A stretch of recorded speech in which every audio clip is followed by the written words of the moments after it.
বিসমিল্লাহির রহমানির রহিম। আজকে আমরা এসএসসি এবং এইচএসসি এর একটা গুরুত্বপূর্ণ টপিক, হিসাব বিজ্ঞানের গুরুত্বপূর্ণ একটা টপিক রেওয়ামিল।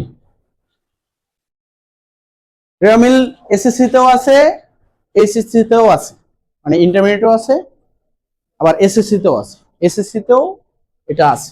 তো দেখো, রেওয়ামিলের খুব কঠিন কোনো বিষয় না, এটা আসলে রেওয়ামিলটা খুব কঠিন কোনো বিষয় না।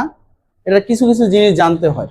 আগে জানতে হবে কি, যে কোনগুলা লেনদেন রেওয়ামিলে যায় না, কোন লেনদেনগুলা কি রেওয়ামিলে যায় না, যে লেনদেনগুলো, ওগুলো আমার একটু জানতে হবে। দেখো, এই যে আমি একটু সুন্দর করে একটা কি লিখে দিছি, একটা টেকনিক লিখে দিছি। দেখো, যে প্রায় টাকা সবস্তু, প্রায় টাকা সবস্তু রেওয়ামিলের শত্রু, প্রায় টাকা সবস্তু রেওয়ামিলের শত্রু।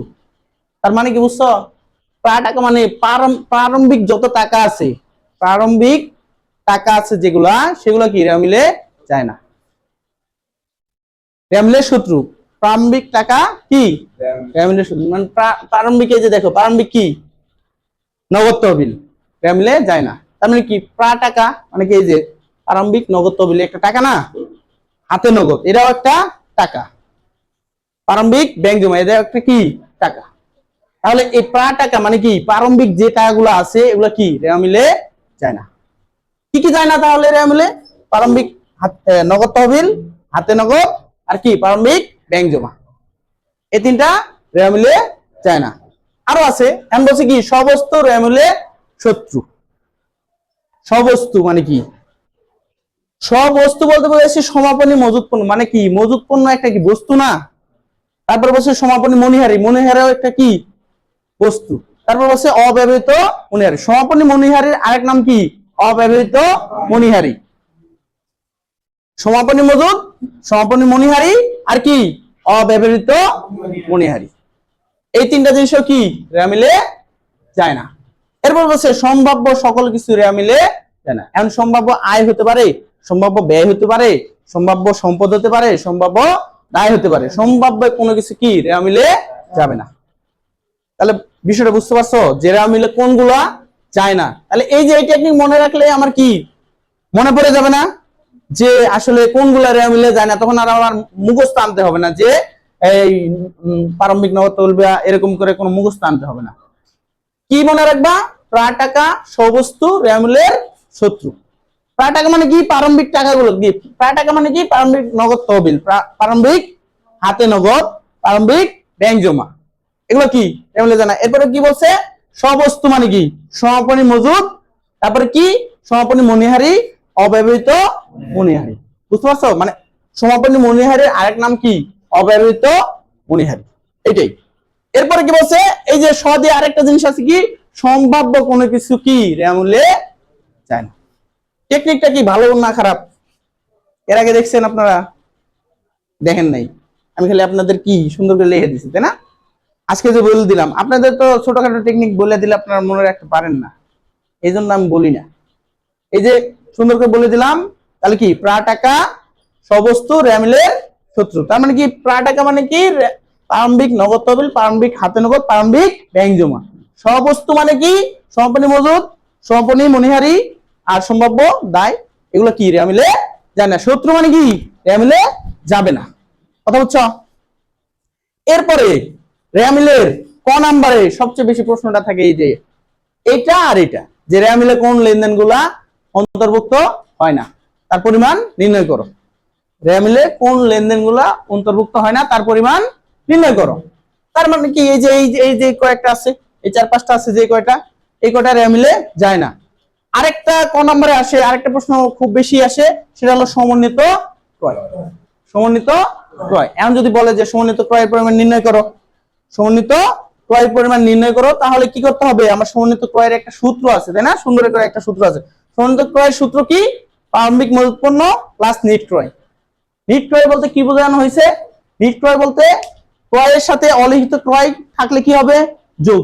ক্রয়ের সাথে অলিখিত ক্রয় থাকলে কি হবে? যোগ। যদি ক্রয় ফেরত থাকে কি হবে? মাইনাস। যদি ক্রয় বাটা থাকে কি হবে? মাইনাস। ওই যে তোমাদের আমি বিশদ আয় ব্যয়ের মধ্যে শিখেছিলাম না নিট ক্রয় নির্ণয় করা? বিশদ আয় ব্যয়ের মধ্যে অর্ধেক যখন শিখেছিলাম, মোট মুনাফা যখন শিখেছি, নিট ক্রয় মানে এটাই। যদি অলিখিত ক্রয় থাকে বা ধারে ক্রয় থাকে তাহলে কি হবে? ক্রয়ের সাথে যোগ হবে। ফেরত থাকলে কি হবে? বাদ। আর যদি ক্রয় বাট্টা থাকে তাহলে কি হবে? বাদ।